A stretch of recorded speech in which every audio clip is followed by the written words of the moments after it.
Bueno, bienvenidos al Anabolic Podcast. Este es el podcast de Gomeiza donde hablamos acerca de farmacología, salud y, bueno, todo lo que tiene que ver con eso, pero sin pelos en la lengua, que es lo más importante. Hoy vamos a hablar acerca de terapia de reemplazo de testosterona. Mucha gente llega a consulta diciéndome, quiero empezar una terapia de reemplazo de testosterona o un TRT, pero no siempre está en TRT, que creo que va a ser hoy motivo de discusión eso. Va a generar demasiadas dudas. Claro, porque viene la gente no, pero es que mi amigo del gimnasio me dijo que... Hiciera un TRT. No, y llega una edad que todo el mundo como que empieza a escucharlo más, yo no sé por qué. O sea, bueno, yo estuve como leyendo algún tiempo que uno ya no producía la misma cantidad de testosterona de cierta edad hacia arriba. Si no estoy mal, puedo estar equivocado, de los 35 años, de los 35, 38. Y no sé qué alternativa ofrece de pronto el TRT porque he escuchado muchas cosas. He escuchado que precisamente temas de estéticos como el cabello, como la piel, como las uñas, todas esas cosas. Así como también he escuchado mucho el tema de la longevidad deportiva, que eso se supone que podría dar. Pero no tengo ni idea bien si eso es correcto o qué.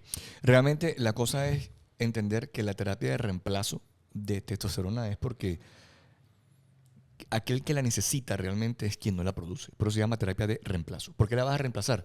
Tú no estás en ese momento produciéndola. ¿Quién produce la testosterona? Unas células en el testículo que se llaman células de Leydig. ¿Y por acción de quién? Por la acción de una gonadotropina, una sustancia que se libera en el cerebro, en la base, en el tálamo, en el hipotálamo, y del hipotálamo manda una señal a la hipófisis y le dice, hey, produce LH, que es hormona luteinizante. Y esa hormona luteinizante se va al testículo y estimula las células de Leydig para que produzcan testosterona. Tiene que haber una disrupción de esa comunicación en puente para que tú no produzcas la hormona. Si no la produces, entonces puede ser por un problema en el hipotálamo, que no produzca esa hormona, que no produzca esa comunicación o ese neurotransmisor, que es una gonadotropina, o en la hipófisis que no produzca la LH luego de ser estimulado por el hipotálamo. O, por último, como última causa, por el testículo, que recibe el impulso de la hormona luteinizante, que es la LH, y no produce la testosterona, por algún problema. Entonces, mira que puede haber un problema cerebral o de allá para arriba, Sí. en la hipófisis o en el testículo. Esa es la terapia, digamos, esos son los problemas posibles en la posible no producción en un rango fisiológico de testosterona. Y ahí va lo que dices tú. Estamos hablando, en el podcast pasado precisamente, estábamos hablando de que hay como cierto tope de testosterona que uno produce de manera endógena. Hay un rango. Sí, un rango, sí. Un rango que tú mides en sangre y normalmente se reporta por los laboratorios en una, digamos como que entre 250 y 850 nanogramos por decilitro. Regular, bueno, digamos como que normalmente se reporta así. Ayer vi un paciente que se hizo unas pruebas en Pasto, aquí en Colombia, por ejemplo, y el laboratorio reportaba con normalidad niveles de entre 157 y 740.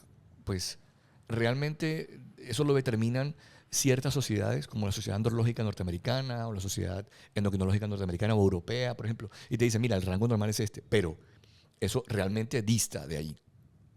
Cuando llega un paciente, me llega un paciente con una muestra o un laboratorio y me dice, mira, me salió así, y yo veo está en 300 nanogramos por decilitro, ese nivel que realmente está casi en el borde inferior Sí. de lo que recomiendan esas sociedades, ya prende una alerta. ¿Por qué tienes que tener niveles tan bajos? Y ahí entran otras cosas que habría que considerar, que no solamente es ese eje hormonal cerebral, hipofisiario o testicular. Ok, cuando tú hablas del eje, o sea, del eje de la cantidad de producción normal, y aquí es cuando ya hago yo el input como persona que tal vez no está metido dentro de toda esta parte del uso no natural, ¿qué es lo que yo pregunto aquí, por ejemplo, cuando hay una estimulación externa, o sea, que me dice, hay testosterona externa incluida en el cuerpo, o sea, por fármaco, lo que sea, cuando comienza a llegar la parte de, hey, la producción natural del cuerpo no llega, entonces ahí es cuando ya hay problemas, y corrígeme si me equivoco, de infertilidad, de problemas que afectan la sexualidad. Entonces Entonces, ahí es una consecuencia de no tener un balance normal, ese famoso eje hormonal que dices tú. ¿O cómo la Pero ves? ¿te refieres a cuando la gente se la inyecta de forma exógena o cuando no la produce de forma endógena? Endógena es la que tú produces dentro de tu cuerpo. Exógena. Exógena. O sea, ponerte el medicamento, ¿por qué? Repitan la pregunta. O sea, si me pongo medicamento y, por ejemplo, uno sabe que hay casos de personas de que parce, tuvieron problemas de fertilidad, de que no podían tener hijos, de que no tenían placer sexual, o sea, perdón, Ajá, sí, sí. entonces Libido. el libido, esa vaina, o sea, ya, que es una consecuencia que creo que mucha gente le quiere como que parar bolas porque, hey, marica, o sea, como así, listo, está bien. Y tengo una producción de testosterona extra, pero ¿a qué precio? O sea, entonces, ¿cómo es esa vuelta de...? Porque hay mucha gente, lo que tú me contaste el otro día de que que había un deportista, que hubo una persona que compitió contra Sibam y el man decía, parce, yo mi ciclo fue y esta fue la cantidad de... Que se ponía una cantidad no tan alta como la que eventualmente la gente piensa que hay que usar Sí, para competir. correcto. No, eso es algo completamente diferente. Digamos, tú comienzas la pregunta, obviamente, haciéndola desde la perspectiva clínica. O sea, Correcto. mira que tengo un síntoma. ¿Cuáles son los síntomas de baja producción endógena de testosterona? Mira, podrías tener la libido baja.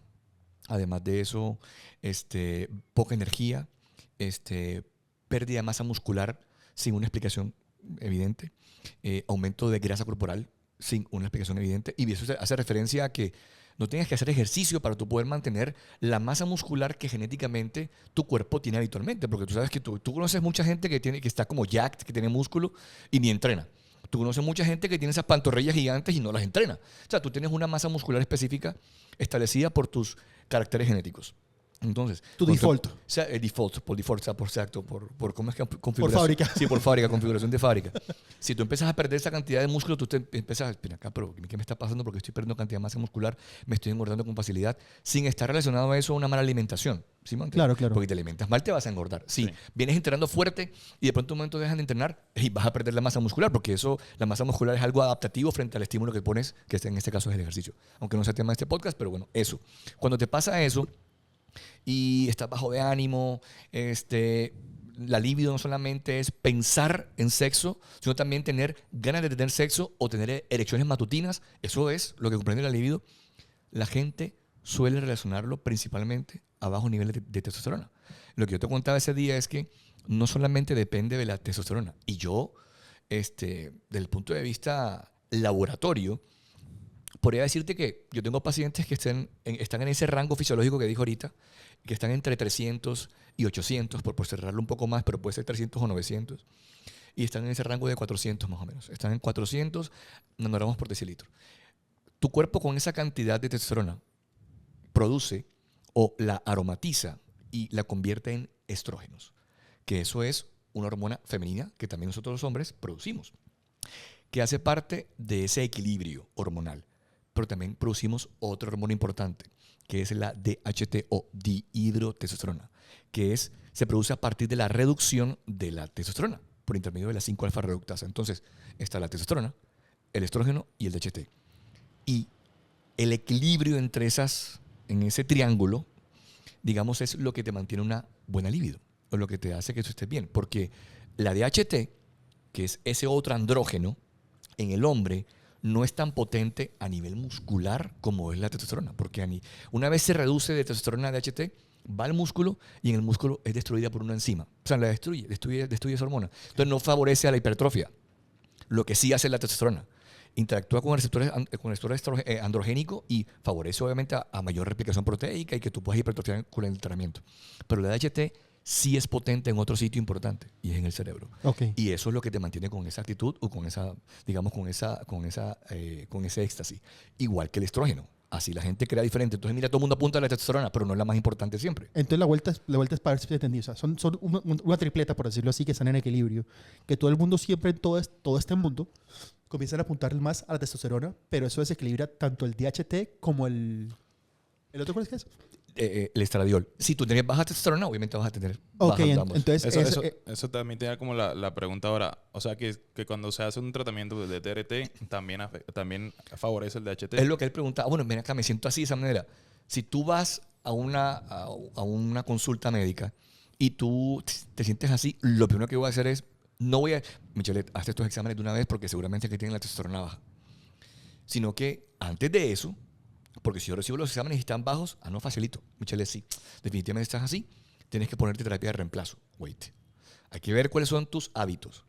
El hecho de que, por ejemplo, tú hayas estado previamente haciendo ejercicio de fuerza, por ejemplo, con buena intensidad, y que eso favorece a mantener en un rango fisiológico, en buena concentración de testosterona. Si dejas de hacerlo, podría bajarte esa concentración de testosterona, porque ya estás dejando de hacer ese ejercicio. Si tú mantienes una alimentación balanceada, donde tengas un buen aporte de zinc, por ejemplo, de ácidos grasos de una buena fuente, por ejemplo, de frutos secos, buena fuente de omega 3, por ejemplo, eso favorece a una mejor producción, incluso hasta el colesterol, que hace parte, digamos, de la fuente o del raw, de la materia prima para poder producir testosterona, y tú tienes un buen equilibrio entre todo eso, vas a producir buenos niveles. Si empiezas a dejar de consumir esas cosas en tu alimentación, obviamente vas a disminuir la producción endógena de testosterona, ¿sí me entiendes? Claro. Entonces, hay esos otros factores que hay que tener en consideración. Por ejemplo, la gente que hace dietas, que está muy delgada. Ahorita tocabas un tema antes de comenzar el podcast acerca de la gente que hace bypass, que hace un sleeve gástrico, que no deja de comer dramáticamente. Cuando tú bajas el aporte energético, la cantidad de calorías, también eso tiene un impacto importante en tu producción endógena de testosterona. Entonces, todos esos factores es los que un médico analiza. Ven acá, tienes esto bajo, estás dejando de comer esta vaina, vas bajado dramáticamente de peso, tienes un porcentaje de grasa corporal muy bajo, tanto en atletas incluso que están compitiendo naturales, no los que se ponen testosterona de forma exógena, que empiezan a hacer déficit porque tienen que llegar más rayados a la competición o con menos grasa corporal. Hay estudios que han determinado que puede bajar casi hasta un 70% de la producción propia o endógena de testosterona en esos momentos. Entonces imagínate el impacto. Por la cantidad de grasa corporal, tanto como por la disminución dramática del aporte calórico.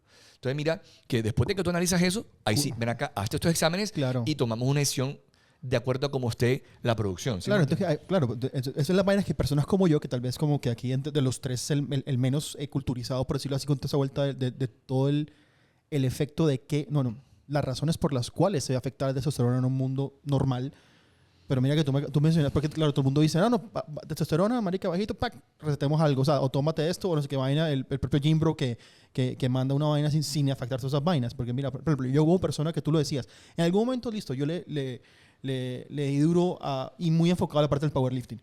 Y yo te lo pregunté el otro día, mira, que llegaba un punto en el cual uno decía, no, listo, pues puta, para ir a entrenar, yo cometía errores como, por ejemplo, yo entrenaba siempre en ayunas, cuando, loco, me iba a hacer a levantar un cierto peso y pues estaba completamente en ayunas y yo decía, no, pero es que listo, utilizo entonces un preentreno, ¿no? Que el preentreno no me da, entonces ¿qué puedo hacer para...? Marica, come, o sea, claro, son vainas que uno, y poco culturizado, y lo que tú me decías, a veces inclusive para tener más fuerza ni siquiera es necesario algo externo, sino planear bien el entrenamiento, o sea, mucha desinformación por parte de personas normales como yo, que tal vez una persona como César sí puede tener muy diferente, o sea, y todas esas vainas afectan también, pues veo que son afectadas como de cómo tu testosterona te produce en toda esa cantidad de vueltas. No, por ejemplo, el mismo hecho, yo digo que el trasnocho también tiene mucho que ver con eso. Claro, el descanso nocturno. Si sube el cortisol, eso también impacta negativamente la producción endógena de testosterona. Por eso es que sirve la ashwagandha, por ejemplo. Sí. Porque la ashwagandha te baja el cortisol y de forma indirecta está favoreciendo a mantener un entorno no tan inflamatorio o no tan, las hormonas, de esas hormonas contrarreguladoras que se llaman así, la insulina, el cortisol,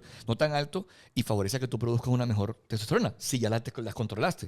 La insulina alta, mantenida alta en concentración, no los picos insulínicos que los genera cualquier alimento rico en carbohidratos o rico en aminoácidos que son insulino estimulantes, como la leucina, por ejemplo. Eso no va a causar negativamente un impacto negativo, pero sí, obviamente, mantenerlas altas de forma constante. Por eso es que te decía que la ashwagandha funciona. Ahí mencionaste algo que se deja en el ambiente, que bueno, el ayuno. Hay mucha gente hablando que el ayuno. Hay una doctora en Estados Unidos que generó un video muy controversial porque dijo que el ayuno era capaz de elevar 1.300 veces la concentración propia de testosterona. Como decimos en Colombia, no joda, mira, te voy a decir una cosa.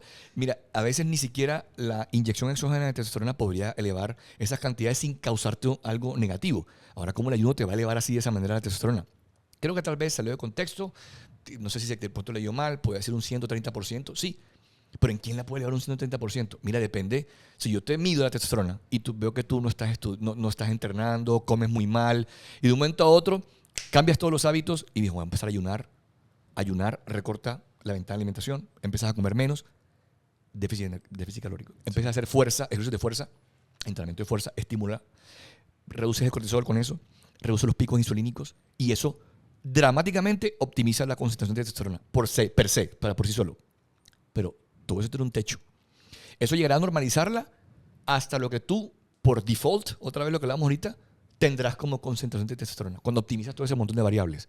Pero no es que le vas a subir 1300%. No. Claro, porque igual, y ahí sí puedo, tal vez por experiencia, ojo que la experiencia no quiere decir que es un estudio científico, claro, pero sí por experiencia, cuando yo comencé a entrenar, o sea, a mí la verdad, me iba mejor, me era más cómodo entrenar ayuno. Apenas yo terminaba de entrenar ayuno, yo sí me iba a comer, pero sí tuve, cuando comencé a bajar de grasa, cuando comencé a hacer esa ya parte. empezabas a sentir el golpe. Claro, y yo de repente como que ven acá, hoy siento que levanto más, o sea, sentía el boost, sentía el boost. Tal vez pudo haber sido lo que tú dices tú, sí, listo, un bajo de un pico, o sea, se reguló un poquito la insulina, toda la vaina, comencé a perder grasa, comencé a aumentar un poquito la masa muscular, y sí, tal vez ahí sí hubo un efecto, pero creo que tampoco había subido el 1300%. Sí, te vas a sentir mejor. Hay Claro, un momento sí. que te vas a sentir chévere, mira, como más estimulado, como No, con inclusive más energía. en ese momento Sí. lo que tú hablabas, el líbido inclusive estaba más alto, o sea, Claro, hay una claro. cantidad de vainas que... Mira, hay un atleta olímpico que ganó 4 veces los Juegos Olímpicos preparándose en ayuno y es powerlifter. Se me pasa el nombre en este momento y siempre lo menciono. Hice un video acerca de eso en mi Instagram. Aquí le recuerdo a mi Instagram, @Rolando_Posada. Hablo de eso. Y ahí no tiene que estar precisamente overfit en la mañana. O sea, no tienes que haber comido para poder entrenar y mantener toda la fuerza. Pero si tú lo que estás pensando es en aumentar tu fuerza de forma progresiva, además de una planificación de entrenamiento, tienes que pensar en que tienes que darle combustible a tu cuerpo para poder funcionar Claro. mejor. Y va a llegar un momentico en que tú en ayuno vas a funcionar. Pero si quieres optimizar cada vez el rendimiento, necesitas comer. Y eso no lo digo yo, lo dice la ciencia. Claro, ahí sí. Entonces, otra cosa Por eso yo diferente. decía, eso fue igual, yo toqué un techo en el cual no levantaba más, no hacía más nada, o sea, no pude pasar de ahí, que fue cuando ya pues varié unas cosas en algún momento, pues, pero no fue diferente. No, Doc, de pronto retomando otra vez el tema del TRT, se me surgen como dos preguntas. Ujú. La primera es, hay personas, yo me imagino que sí, que de manera pues voluntaria no necesariamente tiene que estar buscando como un cambio físico o un mejor rendimiento. Hay personas que les toca usar TRT porque sí, o sea, para su vida diaria. Es que esa es la única real indicación de terapia de reemplazo, que tú la necesites. Si tú no necesitas la terapia de reemplazo porque no tienes una baja concentración de testosterona, no tienes por qué utilizarla. Pues yo tengo pacientes, les hablaba del paciente que vi hace muy poquito tiempo, la semana pasada. No, que es que tengo la testosterona muy baja. Fue secundario el uso de fármacos, de medicamentos orales, SARMs, para ser mucho más específicos. Lo usó 2 veces. Llegó, me mandó los exámenes, después de que hice toda la anamnesis, me di cuenta que sí, fue por el uso de los medicamentos y que tenía una concentración muy baja, por debajo de 300, asociado a síntomas. Ese paciente o necesita terapia de reemplazo o puede, en su defecto, intentar hacer una terapia postciclo o utilizar fármacos para poder intentar recuperar su producción endógena. Eso es posible si hay medicamentos para ello, que tú puedes intentar por protocolo utilizar para poder recuperar esa producción endógena. Si tú ves, después de un tiempo específico, marcado por esas guías de la Sociedad Andrológica Norteamericana o Europea, de que el paciente no recuperó, hey, ven acá, ya necesitas usar terapia de reemplazo porque no fuimos capaces de recuperarla sin usar hormonas. Porque cualquier cosa que tú uses de forma exógena, tu cuerpo enseguida va a dejar de producirla, ¿sí me van a entender? Okay. Mucha gente cree que usando orales, no solamente SARMs, sino oxandrolona o Winstrol. Hay un tipo súper famoso en Estados Unidos, Victor Black, por ejemplo. Dice que definitivamente que la oxandrolona es un SARM y que a dosis bajas no impacta negativamente el eje hormonal. Yo he tenido pacientes tomando 15 miligramos diarios de oxandrolona. A las 3 semanas se les baja casi un 50% de la producción endógena. Eso es impactar negativamente el eje. Y eso sí es poder bloquearlo. Tal vez no en ese momento no está bloqueado porque aún sigues produciendo cierta cantidad exógena de testosterona. Síguelo utilizando. Y me dices en un mes a ver cómo puede seguir bajando y tú necesitar esa terapia exógena, esa terapia de reemplazo. Esa es la indicación. Lo que pasa es que ahí viene la confusión de la gente. Y bueno, si hay una persona que tú ves que no es totalmente necesario el uso del TRT, pero la persona lo quiere hacer por alguna razón en su vida. O sea, dentro del sentido común y el conocimiento ¿A son deportivo de que tiene qué? que, como dicen, ¿A son de qué? No, porque es que... O sea, es por ese pedacito que dijiste, si no es tan completamente necesario, ¿qué te hace pensar que puede haber una Por indicación ejemplo, parcial? mucha gente dice, no, es que yo he estado levantando pesas toda mi vida. Y de repente, después de que pasé los 30, ya yo no hipertrofio igual, ya yo no siento como ese pump y esas cosas. Y puede que el entrenador venga y le diga como que no, existe algo que se llama la Terapia de reemplazo. Sí. Es lo que tú, bueno, va pegado a lo que tú decías ahorita, que cuál es la edad normalmente en la que uno empieza a descender los niveles de testosterona. Realmente yo he tenido pacientes de los 33 años que tienen baja, Sí. una producción endógena baja, pero tengo otros que tienen 45 años y están al pelo. Pero tengo otros que tienen 35 y tienen niveles en 450 nanogramos por decilitro y de libido están perfectos, como tengo otros que tienen 800 y tienen malas erecciones, la libido es muy baja y tienen, digamos, tienen sintomatología positiva para ver acá, este man no está bien. En ese caso, ¿qué? Ajá. En ese caso hay que evaluar a ver cómo está la testosterona, no, nada más no, sino cómo están, digamos, otras hormonas como cuánto realmente tiene de testosterona libre, qué tantas proteínas que son las transportadoras de la testosterona están muy altas, que cogen esa testosterona, se unen a ellas y la llevan por un camino de desecho, por ejemplo. O qué tanto se está aromatizando esa testosterona, o sea, qué tanto estradiol hay, o qué tanto dihidrotestosterona está produciendo. Porque no solamente el DHT bajo puede causar eso que te comentaba, la baja libido, sino un estradiol bajo. O sea, si hay pobre aromatización, también va a tener síntomas de libido baja. O si hay sobrearomatización, si tienes un estradiol muy alto, porque tú eres un aromatizador alto o un hiperaromatizador, también puedes tener sintomatología. O sea, que una persona que hace TRT, como quien dice, por lujo, no está entrando en TRT, está entrando prácticamente en un ciclo. Exacto. Bueno, depende de la dosis. Si tú produces un nivel normal de testosterona en este momento, normal, te lo mido en sangre, hey, tienes 450, y tú me dices, yo quisiera como un poco más de testosterona porque, digamos, como que yo no siento que tengo tanta fuerza como antes. Tienes 35 años, por ejemplo. Yo te diría, mira, ¿con qué objetivo quieres subirla más? ¿Qué te hace pensar que subir un poco más la testosterona puede ayudarte a mejorar la fuerza? Ahí lo que decía Michelet. Un tipo de entrenamiento ¿Cómo estás especializado. planificando tu entrenamiento? O sea, ¿cómo lo estás periodizando? ¿Qué tipo de variables estás utilizando? Con la edad podríamos responder a variables diferentes de entrenamiento. ¿Sí me entiendes? De pronto, entonces, optimizando eso podría mejorar. Entonces no tendrías la necesidad de usarlo. O listo, ven acá. ¿Qué tanto estás incluyendo en tu alimentación? Lo que te digo ahorita. Entonces la gente que comienza a buscar una TRT con fines estéticos, ¿qué? O sea, si es válido, no es válido, cuando en teoría, me imagino yo, después de quemar, como que dice, los cartuchos de hice dieta, hice buen ejercicio, quiero un poquito más, cuando es como que, ok, listo, ¿dónde entra el TRT ahí? Apelando a la definición que les di al principio sobre TRT, no, porque es que esa persona no necesita una terapia de reemplazo de testosterona. Esa persona lo que está queriendo es optimizar sus niveles de testosterona. Pero, a ver, en este momento yo escucho muchos muchachos, gente que está en el ámbito del fisicoculturismo, no competitivo, sino estético también. O digamos o que se cuida y hace ejercicio, que quiere hacer un TRT. Equivocadamente están trayendo la palabra pensando de que eso lo que quieren hacer es algo que sea médicamente avalado y que no le vaya a traer problemas. No, es que definitivamente el TRT tiene una indicación clínica. No produce testosterona en unos niveles normales y además de eso tiene sintomatología. Entonces requiere la terapia de reemplazo. Cuando ya no se ha identificado ningún otro problema y que no hay vuelta atrás. Pero querer usar testosterona para poder mejorar tu concentración en sangre, pues, ¿cuánta gente de esos muchachos que quieren hacer esa vaina realmente se han medido la concentración en sangre de testosterona? Te puedo asegurar que menos del 1%. Sí, claro, porque todos son como que, me lo mandó mi amigo toma esto. Me dijo que me pusieron una dosis menor. Es que precisamente pienso que eso es como empezar a correr sin saber gatear ni siquiera. Total.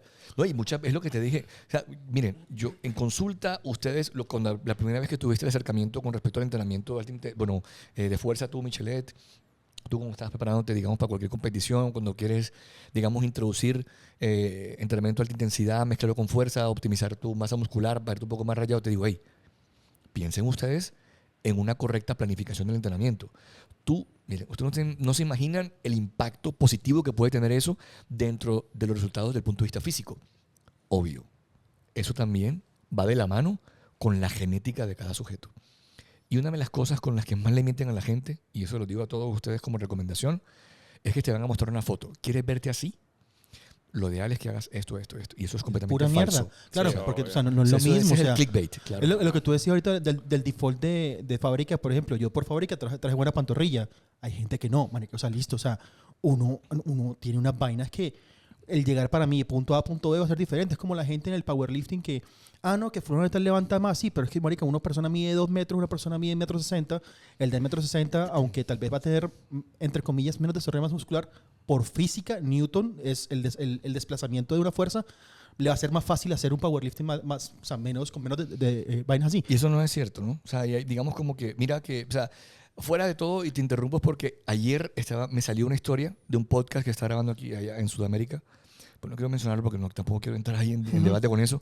Pero alguien que está dentro del culturismo decía, es que sí, y apelaba a eso que acabo de decir yo, que tiene razón, que la genética determina la capacidad que tienes tú, desde el punto de vista natural, tanto farmacológica también, para poder llegar a un punto específico. Claro. Tú no puedes pretender de que, yo me voy a ciclar.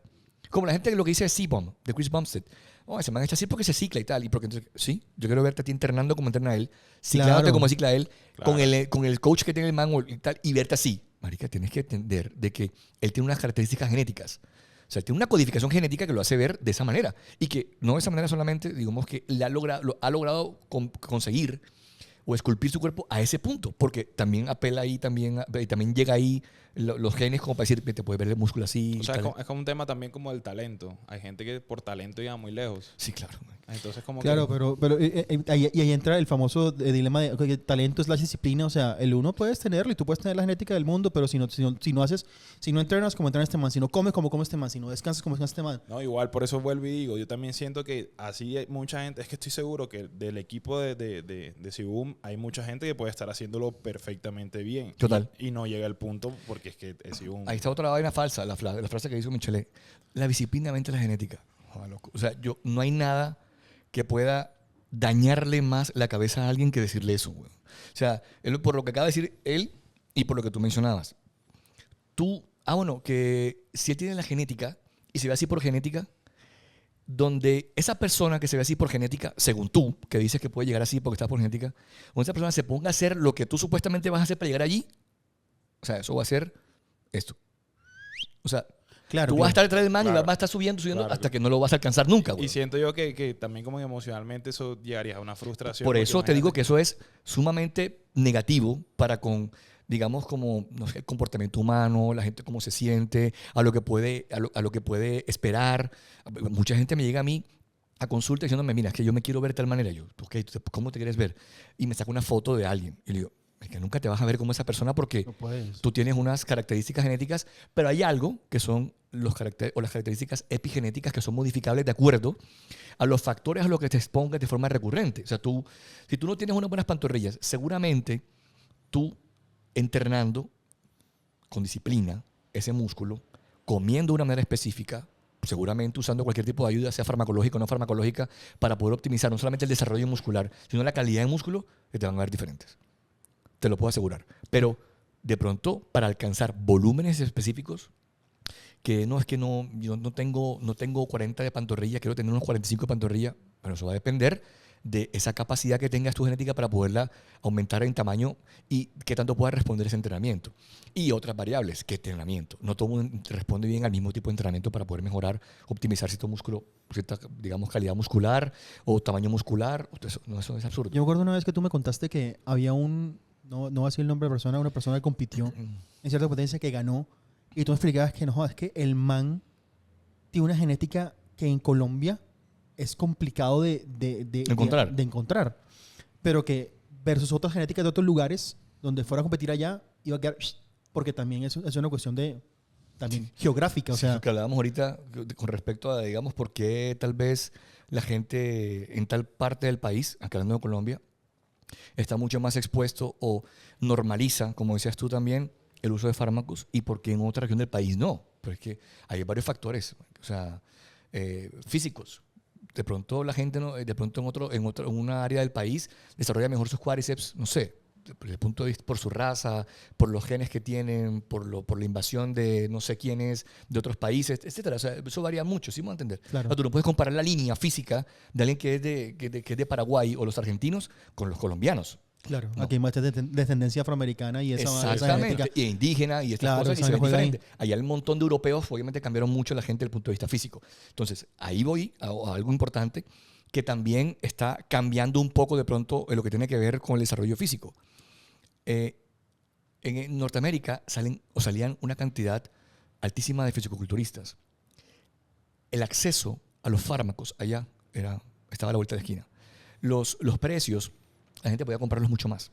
Aquí no tanto como en Estados Unidos. Entonces, a medida que se vuelve más fácil conseguir los fármacos acá, o de la gente que está entrenando poder usar fármacos, o el acceso a un coach que tenga que pagar un dinero y que pueda pagar ese dinero para ese coach, alimentarse de una manera específica, estar en un gimnasio que esté mejor dotado para poder entrenar mejor y mejorar ciertas características específicas del cuerpo, va a hacer que salgan muchos más culturistas competitivos aquí en Colombia de lo que salían antes seguramente, Claro. y que puedan competirle a otros de otros países, que eso también es positivo.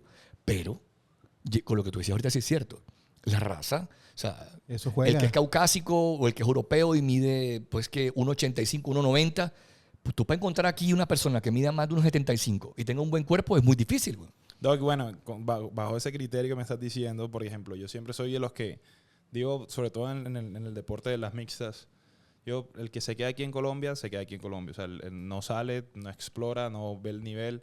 No se poguea. Sí, como que yo tuve un amigo que estuvo 6 meses en Los Ángeles y empezó a entrenar con brasileños, con argentinos, con gente de Estados Unidos, con luchadores grecorromanos, con el de Muay Thai, que era especialista en Muay Thai. Claro, ese pelado vino acá y yo dije, este más está un 60% más arriba en nivel técnico. Pasa lo mismo con el tema de pronto lo que me estás diciendo no sé, los mismos alimentos, los nutrientes que tengan, la misma tecnología deportiva. Todo Eso. ¿Quieres ver el mundo arder, como dice?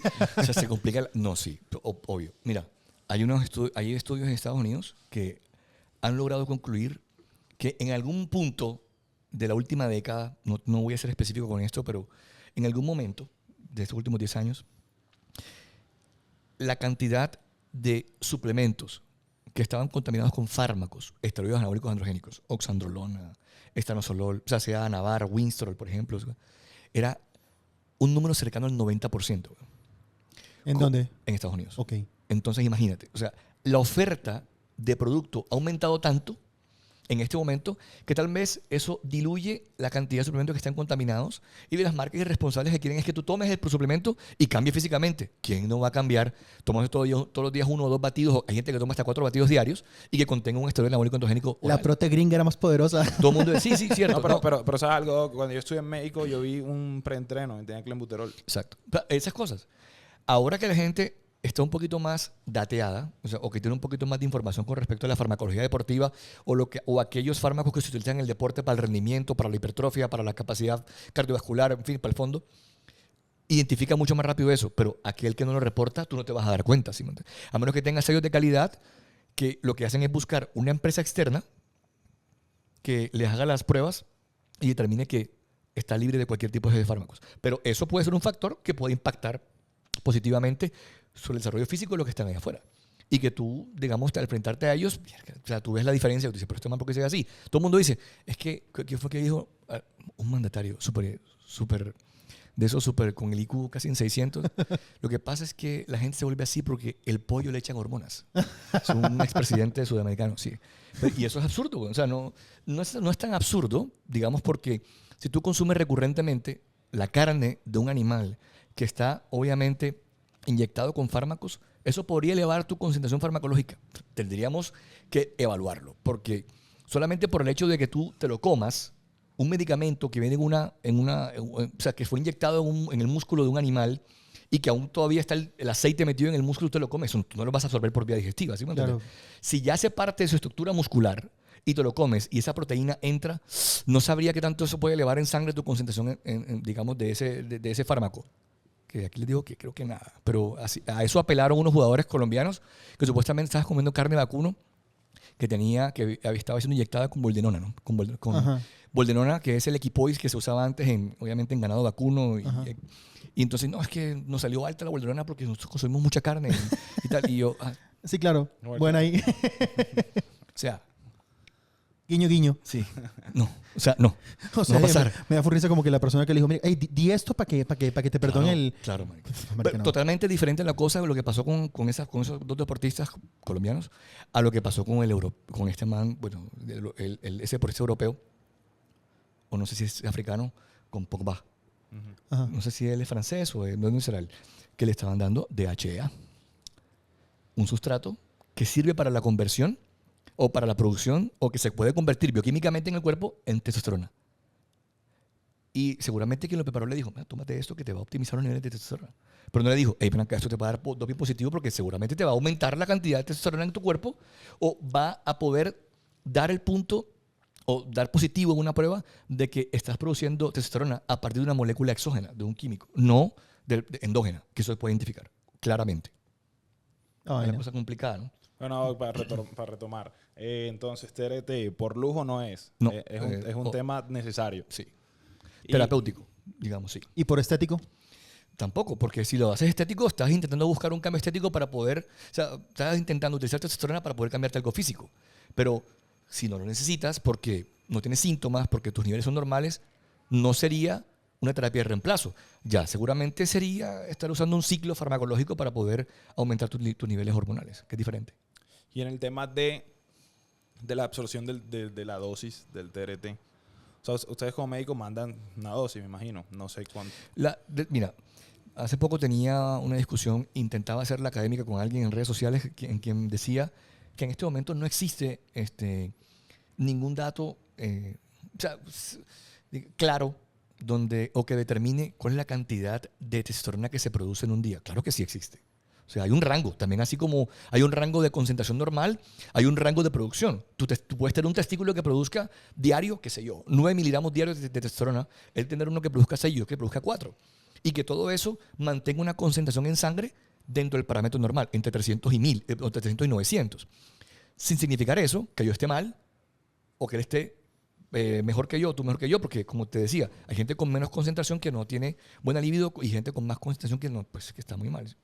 O bueno, ustedes entendieron. El punto es que si tú conoces cuál es el rango de producción, tú como clínico lo que haces es dar una dosis que pueda mantener la concentración en sangre dentro de un rango fisiológico. O sea, dentro de ese rango entre 300 y 800. ¿Y qué pasa con la gente? O sea, y cuando vienen y los gym bros hacen que se suba ese rango de más. No, eso ya es ciclarse. O sea, por eso allá vamos. El punto es que tú determinas la dosis y tú pones una dosis.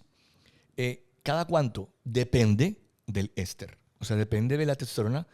Depende con qué acompañe esa testosterona. Como muy seguramente la gente que escucha este podcast va a conocer de el propionato de testosterona, el enantato de testosterona, que es el testosterona, por ejemplo, el cipionato de testosterona o el sustanón, que es una mezcla de testosteronas con diferentes ésteres.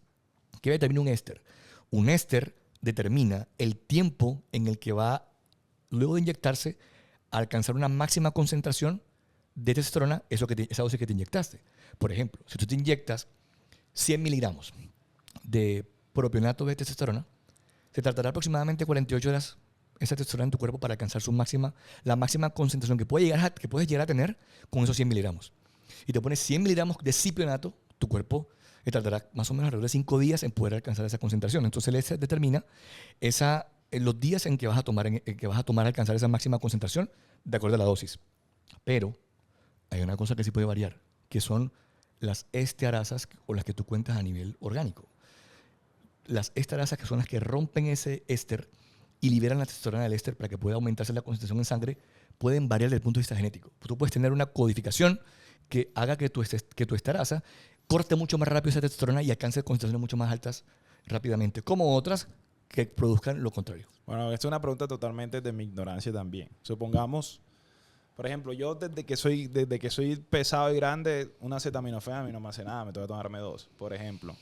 en cuestión de la testosterona, eso también genera como esa, no sé si eso es una tolerancia o es que se diluye más rápido en la sangre, no sé cómo funciona eso. Lo del acetaminofén y algunos fármacos, a mí me pasa eso con algunos anestésicos.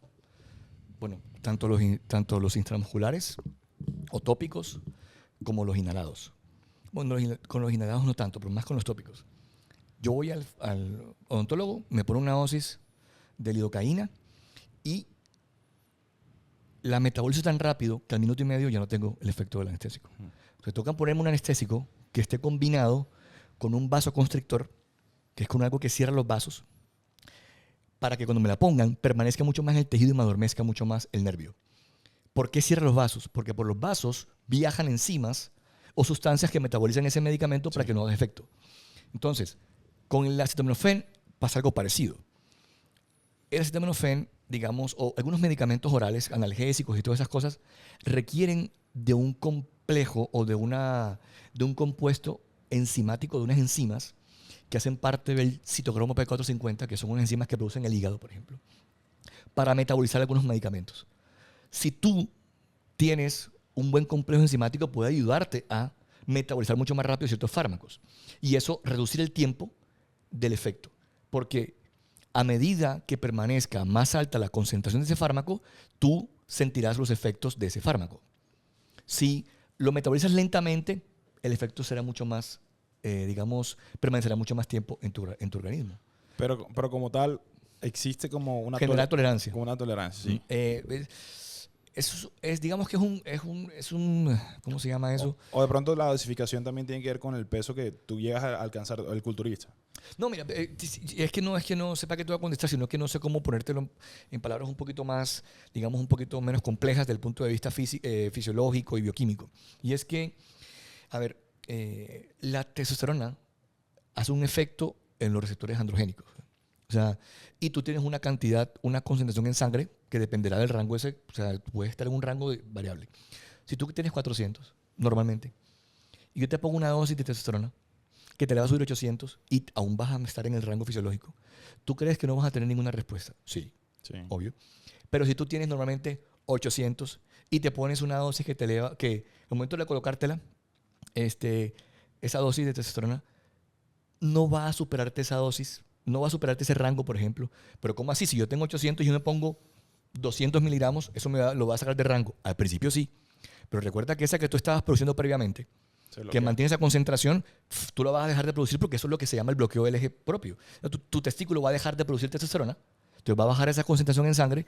Al momento de inyectártela, no va a pasar eso porque tú tienes aún el remanente de lo que viene produciéndose. Pero a medida que se va disminuyendo la producción endógena, esa concentración, si mantienes esa dosis baja que estás colocando, podría mantenerte en esa misma concentración y tú no sentir nada. Tú dices, bueno, o sea que automáticamente uno exógeno a testosterona, el natural del cuerpo, automáticamente te pones una dosis superior o ni tan superior, porque realmente hay medicamentos orales que no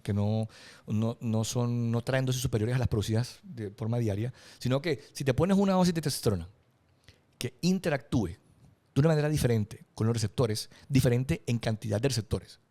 Si tú, qué sé yo, tienes tus receptores androgénicos, tú tienes 10 receptores androgénicos en tu pierna, en el músculo del cuádriceps, y la cantidad de testosterona que produces alcanza a interactuar con la mitad de esos receptores.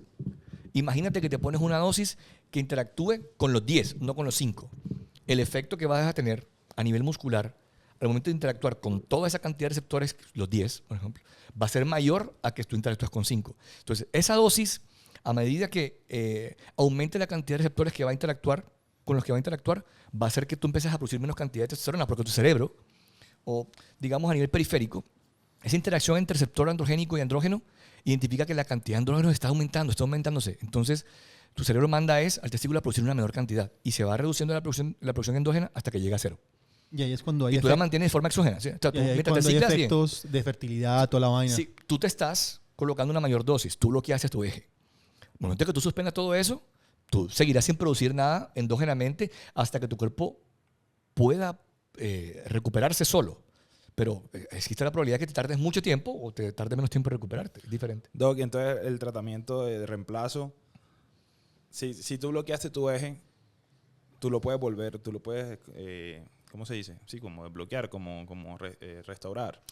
Depende de la dosis que utilizaste para ello, del tiempo que te expusiste al medicamento, de la edad que tenga el paciente. Yo tengo pacientes en terapia de reemplazo con 37 años, porque te conté que mucha gente joven puede tener una baja concentración, síntomas, etcétera.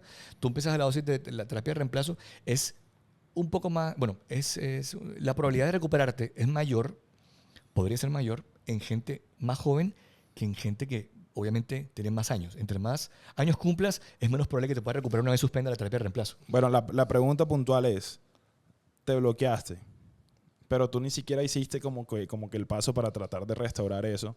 Tú no puedes optar por una terapia de reemplazo porque al final de cuentas estás bloqueado. ¿Cómo así? Repíteme la pregunta otra vez.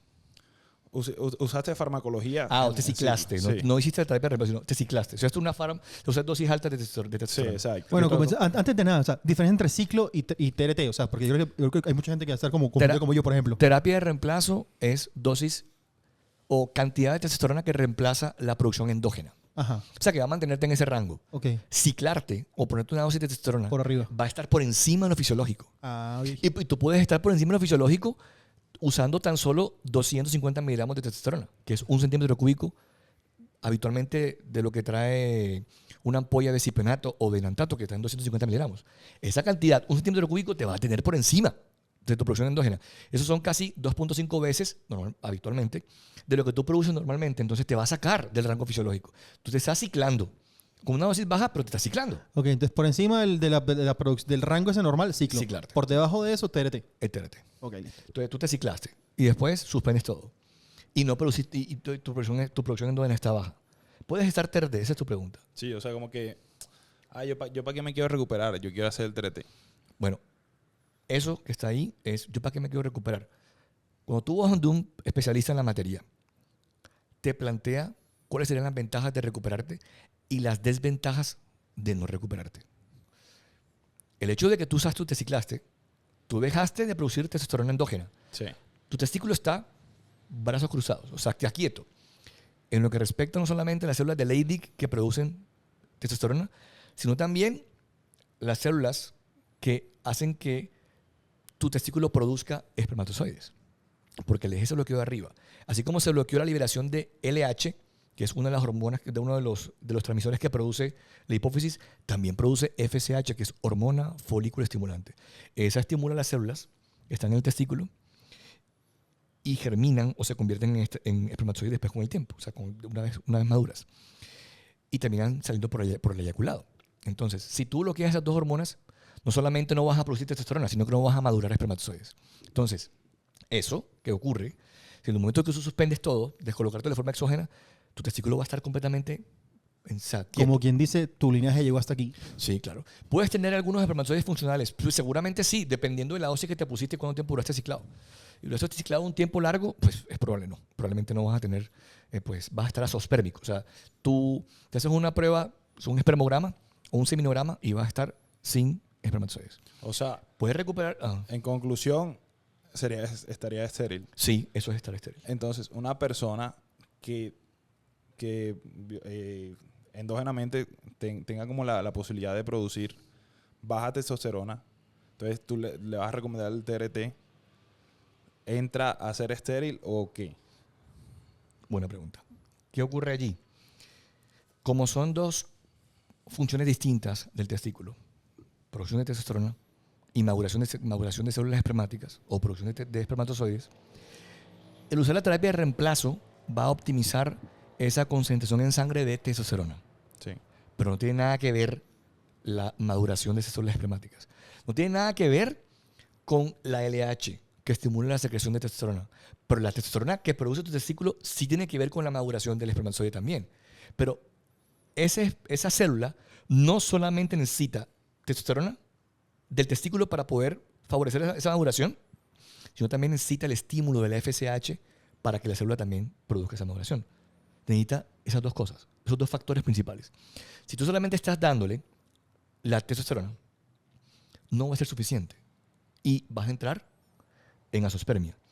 ¿Qué hace o qué es lo que se recomienda?